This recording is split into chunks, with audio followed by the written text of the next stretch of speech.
Airports see thousands of stories every day, some about departures, some about dreams, but this one began when a 14-year-old girl quietly boarded a plane, holding nothing but a backpack and a boarding pass.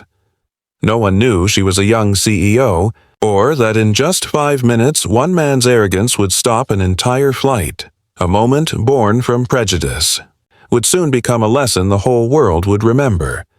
The terminal was alive with the rhythm of departure, the soft hum of engines, the chatter of travelers, the distant aroma of roasted coffee mixing with jet fuel. It was the kind of morning that promised new beginnings. Among the crowd moved a small figure, a 14-year-old girl named Amelia. Her steps were confident but quiet, her backpack covered with bright coding stickers that told a story of who she was before she ever spoke. The attendants glanced at her curiously, wondering what a child was doing alone in a line of adults dressed in business suits. Yet Amelia carried herself differently, with the calm grace of someone who belonged exactly where she stood. She had been called a genius by magazines and interviewers who barely knew her. The world saw her as a tech prodigy, the creator of an educational app that helped children learn to code through simple, colorful puzzles. Investors had noticed her brilliance. Schools had adopted her program, and newspapers had given her a name she never asked for: the youngest black CEO.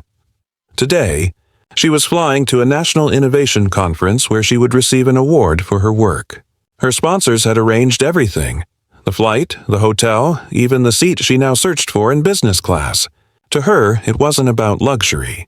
It was about responsibility. She wanted to prove that brilliance had no age, and dreams had no color. She walked down the narrow aisle, eyes moving over the seat numbers, until she found the one printed clearly on her boarding pass: 3A, window side. But as she approached, she saw a tall white man, maybe in his mid-40s, already settled there. His suit was neatly pressed, his silver watch glinting under the cabin light. For a moment, Amelia thought she might have read the ticket wrong. She double-checked it carefully, her small fingers tracing the printed letters. Then, with quiet politeness, she stepped closer.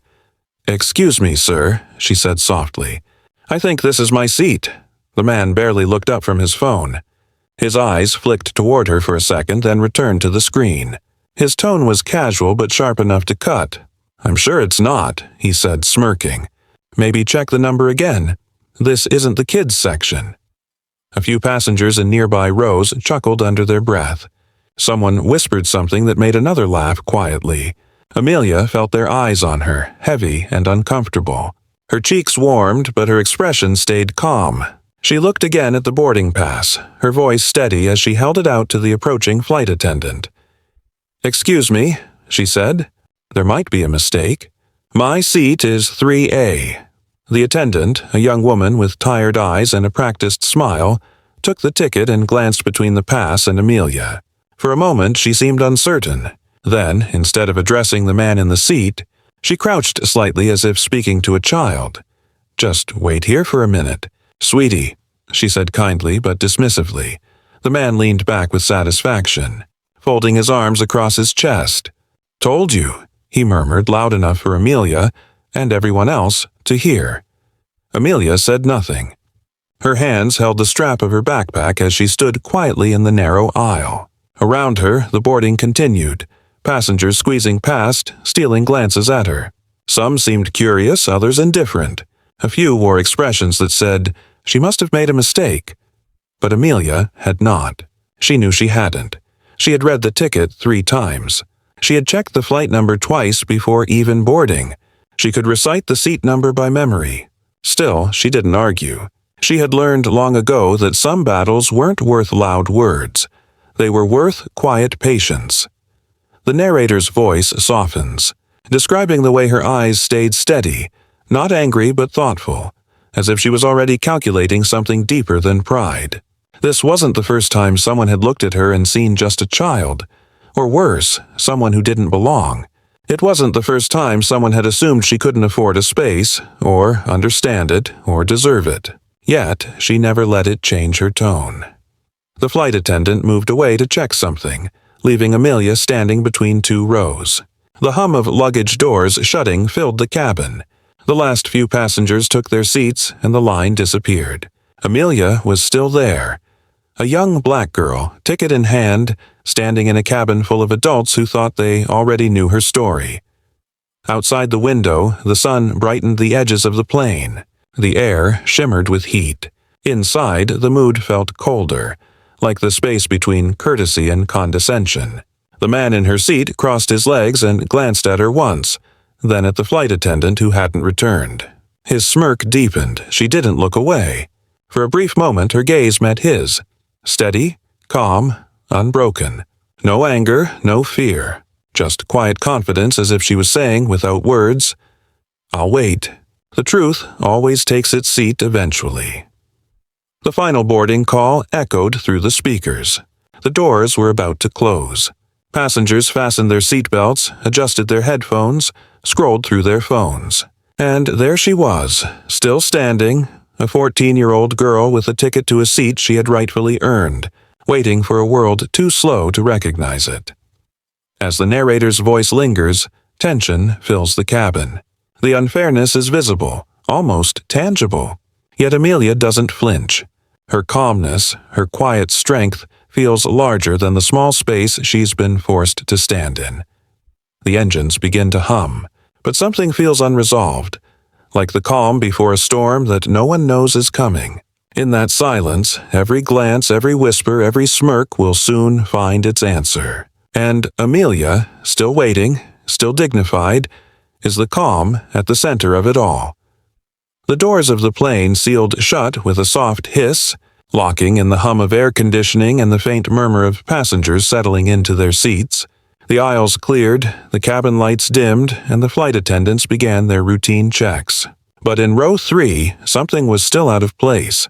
Amelia stood quietly beside her assigned seat, holding her boarding pass, while the man who had taken it leaned back confidently, adjusting his tie as if the situation amused him.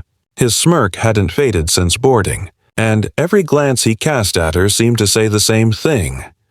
"You don't belong here." The attendant who had told her to wait for a minute was now busy at the front, pretending not to notice. Amelia's posture didn't change. She stood still, silent but alert, as if time itself had slowed down just around her. The engines began to hum beneath the floor, signaling the start of taxiing. But before the plane could move an inch, a soft chime interrupted the routine. A message flashed on the pilot's communication panel. Unverified boarding upgrade. Passenger list discrepancy. The pilot frowned. It wasn't a common error, especially not in business class. He reached for his intercom and quietly called the lead flight attendant. "We have a list issue in Section 1. Stop the cabin prep. Hold taxi clearance until we verify." His calm but firm tone echoed slightly through the cockpit speakers. Within moments, 2 uniformed airline staff members entered from the jet bridge, holding digital tablets and passenger logs. The cabin's quiet conversations faded into silence as they walked down the aisle toward seat 3A. The attendant, who had earlier dismissed Amelia, looked confused and uneasy as one of the staff members asked sharply, "Who's seated in 3A?" The attendant hesitated, glancing at the man still lounging in the seat. "This gentleman, sir. We're confirming something." The staff member turned to the seated man. "Sir, may I see your boarding pass?" The man, visibly annoyed, handed it over with a half grin. "Sure, but I think your system made a mistake. That kid's been bothering me since boarding." Before the attendant could respond, Amelia quietly stepped forward. Her small hand held the ticket firmly, her voice steady and clear. "Excuse me, my seat is 3A. The staff member took her pass and scanned it. The screen blinked once, then displayed the name, Amelia Carter, followed by a note in bold. VIP Tech Partner Guest. Seat upgraded by sponsor request. The second staff member looked up, eyebrows raised. He turned the screen toward the attendant, who stared in disbelief. Then, reading directly from the note, the staff member spoke clearly enough for the nearby passengers to hear. Seat upgraded as part of the airline's Innovation Partnership Program. Miss Amelia Carter represents the youngest CEO invited by the sponsors. For a moment, everything stopped. The air seemed heavier, the cabin silent except for the faint hum of the engines. The man's confident posture collapsed into confusion. He blinked, trying to process what he'd just heard. The passengers who had chuckled earlier exchanged uncomfortable glances. The attendant who had told her to wait now stammered, color rising in her cheeks. Oh my goodness. Miss Carter, I am so sorry. Please take your seat." Her tone was different now, apologetic, even trembling. The man's jaw tightened. He looked down, his hands gripping the armrests. "There must be a mistake," he said weakly. "There isn't," the staff member replied firmly. "Your seat is in 14C, sir. Please move now so we can proceed." Slowly, awkwardly, the man gathered his briefcase and rose.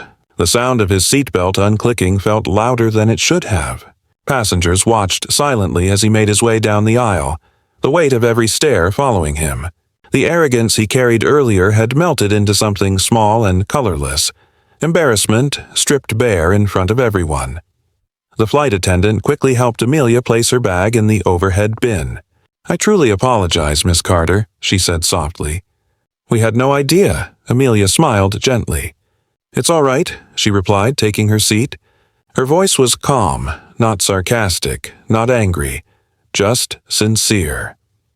The pilot's voice came through the speakers a few minutes later. "Ladies and gentlemen, we apologize for the brief delay. We'll be taxiing shortly." But everyone in that cabin knew what had really caused the delay. For 5 long minutes the plane, and every assumption inside it, had been grounded by something far deeper than a technical error. It had been grounded by prejudice. The narrator's voice lowered, describing how even machines move faster than minds clouded by bias. A misunderstanding like this didn't just hold up a flight. It held up dignity, the kind that deserved to soar freely long ago. As Amelia fastened her seatbelt, a quiet ripple of whispers spread through the rows. Some passengers looked away, pretending to read magazines. Others glanced at her with hesitant smiles, embarrassed by their own silence earlier. One woman across the aisle lifted her phone discreetly, recording the moment. The reversal of arrogance, the grace of a child who had stayed composed when adults failed to be. Amelia didn't notice. She opened her laptop, the soft glow lighting her face, and plugged in her earbuds. A gentle melody played as she began typing. Her screen reflected the calmness she carried. Steady, focused, untouched by the storm that had just passed. Outside, the morning sun filtered through the window, glinting off the airplane's wing. Inside, a cabin full of grown-ups had just learned something from a 14-year-old girl. That dignity doesn't need volume, and truth doesn't need defense. It just waits, patiently, until the world has no choice but to listen. The cabin had fallen into a strange kind of silence, not uncomfortable, but heavy with realization. The plane hadn't moved yet. The air seemed to carry the weight of what had just happened. Somewhere up front, the cockpit door clicked open, and for a moment the hum of a conversation stopped altogether. The flight captain himself stepped out, his Navy uniform crisp, his face calm but thoughtful. It wasn't common for captains to leave the cockpit once doors were sealed, but this wasn't a common situation. Every eye followed him as he made his way down the aisle toward row 3, where a 14-year-old girl sat quietly by the window, her hands folded neatly in her lap.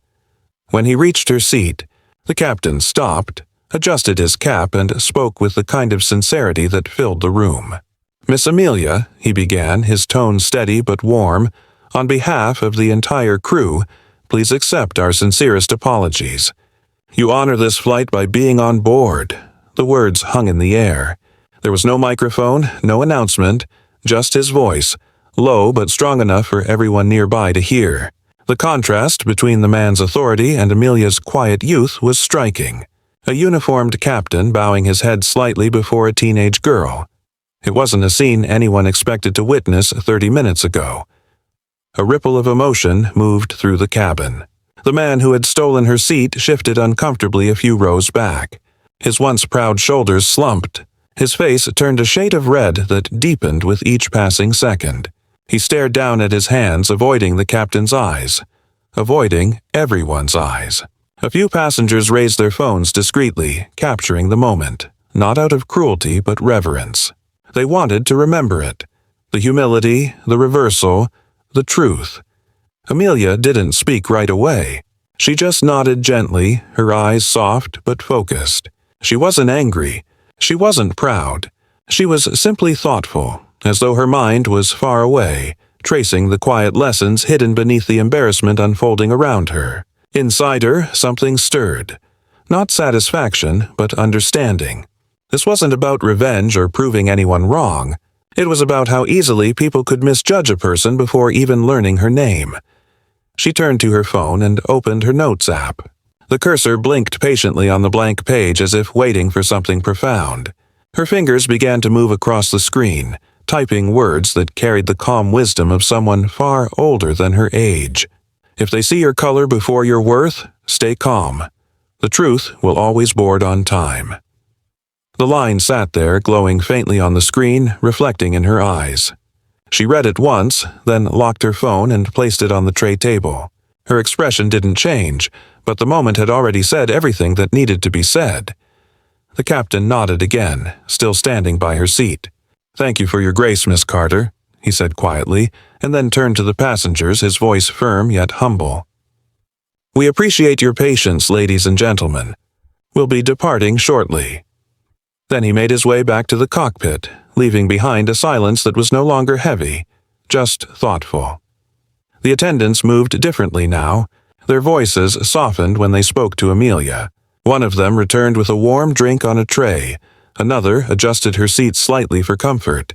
Each word came with an apology, each glance filled with guilt and respect. Amelia responded with nothing more than a polite nod and a faint smile. She didn't need to say much. Her silence was the loudest voice in the room. Meanwhile, the man sat several rows back, staring blankly at the seat in front of him. He seemed smaller now, swallowed by the space around him, by the weight of his own assumption. He had mistaken silence for weakness, youth for insignificance, and color for status. Now, as the engines began to hum again, he realized the truth, that his arrogance had grounded more than just a plane. The plane finally began to move, rolling slowly toward the runway. Outside the window, the sunlight shifted across the tarmac, and the narrator's voice carried softly through the moment, describing how prejudice had delayed this flight both literally and symbolically. A 5-minute delay in motion had mirrored years of delays in respect, in recognition, in equality. Every passenger could feel it now. A woman in the next row whispered to her husband. She handled that better than most adults would have. He nodded, his eyes still on Amelia, who was staring out the window, her reflection calm and unshaken. Another man, the same one who had chuckled earlier when she was told to wait, now whispered under his breath, "That kid just taught us all something." The plane's wheels picked up speed, preparing for takeoff, but the atmosphere inside remained grounded in reflection. People weren't looking at their phones anymore or pretending to nap. They were thinking about assumptions, about voices they'd ignored, about the quiet strength they had just witnessed in a 14-year-old girl who never once raised hers. As the engines roared louder and the cabin tilted gently upward, Amelia leaned back in her seat, closing her eyes for a moment. She didn't need to look around to know that something had changed. The whispers had softened. The tension had lifted. The lesson had landed before the plane ever did. Her dignity had become the true highlight of the journey, not the technology she represented, not the title of CEO she carried, but the quiet power with which she faced injustice. While others fumbled with apologies and excuses, she simply existed in grace. In that cabin of strangers, Amelia Carter hadn't just earned back her seat, she had redefined what it meant to truly take one. The plane finally lifted off the runway, slicing through the night sky with a soft roar. The city lights below faded slowly, dissolving into a patchwork of gold that disappeared beneath the clouds. Inside the cabin, the air felt different. Lighter, quieter, as though everyone was still replaying what had just happened. Amelia sat by the window, the faint glow of her laptop reflecting across her calm face. The hum of the engines filled the silence around her. For the first time since boarding, she was at peace. The man who had taken her seat sat several rows back, still replaying every word, every look, every mistake. His arrogance, which had once seemed unshakable, now felt hollow. The applause that used to follow his confidence was replaced by an ache in his chest. The heavy realization that he had tried to humiliate a child, and she had responded with more grace than he'd ever known how to show. Time stretched out quietly as the plane climbed higher. Passengers whispered softly, the tension replaced by quiet admiration for the young girl who had turned humiliation into humility. About an hour into the flight, when the cabin lights dimmed to a soft amber glow, the man finally unbuckled his seatbelt. The movement drew a few glances, but he didn't care. He stood, straightened his suit jacket, and walked down the aisle toward Amelia's row. Each step felt heavier than the last. The closer he got, the more his pride seemed to peel away. He stopped beside her seat, unsure how to start. Amelia sensed someone standing there and looked up from her laptop. Her eyes were steady, curious but not cold. "I'm sorry," the man said quietly. His voice carried a tremor that hadn't been there before. "I shouldn't have assumed." For a moment, Amelia said nothing. The hum of the engine filled the space between them. Then she smiled. Not the smile of someone who had won, but of someone who had understood. Her voice was calm, soft, and sincere. "It's okay," she said. "Just remember, seats are reserved by ticket, not by color." The man lowered his head slightly, unable to meet her gaze for long. He nodded once, then turned and walked back to his seat, slower this time, humbled by the wisdom of a 14-year-old girl. He didn't look at anyone else. He didn't need to. Every passenger who had witnessed the earlier scene already knew what had just taken place. Not another argument, not another confrontation, but a quiet moment of redemption. Amelia turned back to her laptop, opening her code again, her fingers moving across the keyboard in a rhythm that felt peaceful. The glow of the screen illuminated her face as she lost herself in the familiar world of logic and creation. Around her, the whispers had faded into a shared silence, not out of awkwardness, but respect. The flight attendants exchanged small smiles. Passengers nodded to one another, and somewhere deep down, they all knew they had just shared something rare. Hours later, as the plane descended through the morning clouds, the world outside glowed with the first light of dawn. Amelia watched as streaks of orange and pink painted the sky. The narrator described how she sat there quietly, the reflection of the sunrise blending with her calm expression. A symbol of strength without anger, wisdom without age. When the wheels touched down, the cabin erupted into the usual flurry of movement. Seatbelts unbuckling, phones buzzing back to life, people stretching and preparing to leave. But this landing felt different. It wasn't just another arrival. It was a lesson that had traveled with everyone on board. Later that morning, the world learned what had happened. One of the passengers who had quietly recorded the encounter posted the video online. The clip showed Amelia standing by her seat, calm and patient as the man argued. It showed her sitting silently while the captain apologized. And it ended with her line, soft, powerful, unforgettable. "Seats are reserved by ticket, not by color." The caption read, "She didn't shout. She didn't argue. She just grounded arrogance with grace." The video spread like wildfire. Within hours, millions had watched it. Comment sections overflowed with praise, not just for her intelligence, but for the calmness with which she carried herself. People called her an old soul, a symbol of poise, a reminder that respect has no age. The airline released an official statement apologizing publicly, calling Amelia a symbol of dignity beyond age. News outlets replayed the story, and interviews were requested, but Amelia remained silent. She didn't want fame. She just wanted fairness.